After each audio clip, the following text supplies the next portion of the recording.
Donc Among the Shapes est un jeu où toi et ton partenaire... Non.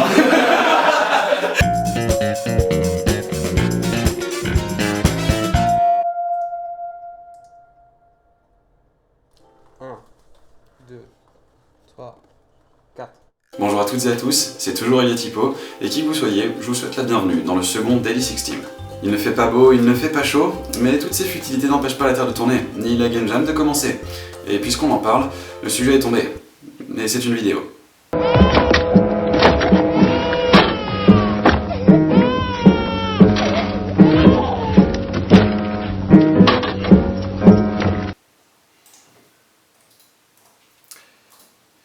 Je vous l'avais dit que ce serait corsé.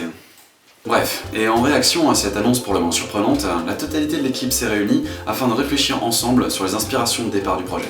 Musique, graphisme et surtout game design, ce premier brainstorming donna un point de départ à tous les médias gravitant autour de notre jeu.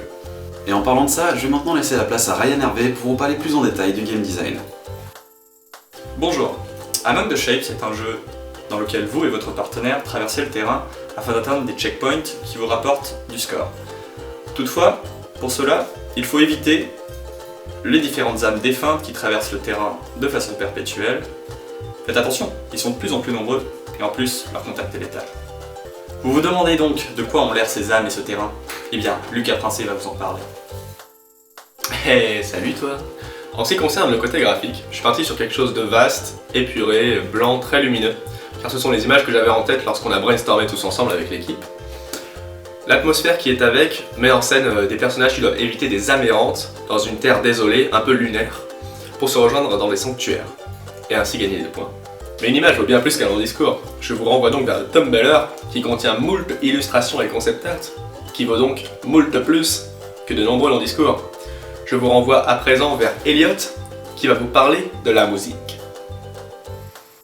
En ce qui concerne la musique, notre compositeur Dominique Charpentier s'est inspiré du travail de notre graphiste Lucas Princé afin d'imaginer un univers musical cristallin, limpide et d'autres adjectifs complètement fous. Bon, et si vous souhaitez en apprendre plus sur le travail de Dominique Charpentier, vous pouvez toujours rejoindre son SoundCloud pour plus de musique. En attendant, c'est maintenant l'heure de Baptiste Billet pour le point prog. Bonjour. Concernant la programmation, nous avons commencé à peaufiner les bases de l'architecture que nous avons mis en place hier soir. Nous avons beaucoup réfléchi à tout ce qui était les âmes, leurs déplacements, ceux du joueur et la rejouabilité qu'on essayait de mettre en place avec. Nous avons pensé à beaucoup d'autres features telles que des pouvoirs, la façon de taper l'adversaire, des changements de niveau et de monstres, mais nous essayons d'y aller au fur et à mesure pour avoir un jeu le plus complet possible avant d'implanter d'autres choses. Nous vous tiendrons au courant. Voilà, c'est donc la fin de ce bref aperçu de nos avancées sur le projet. Pour plus de détails, je vous invite à rejoindre la page Facebook, ainsi que nous suivre sur Twitter et de regarder nos illustrations disponibles sur notre Tumblr. D'ici là, on se dit à demain pour un nouveau Daily 16. Tenez-vous bien, portez-vous bien, vous savez les trucs avec internet et les chatons. Sauvez-les, c'est cool. Salut!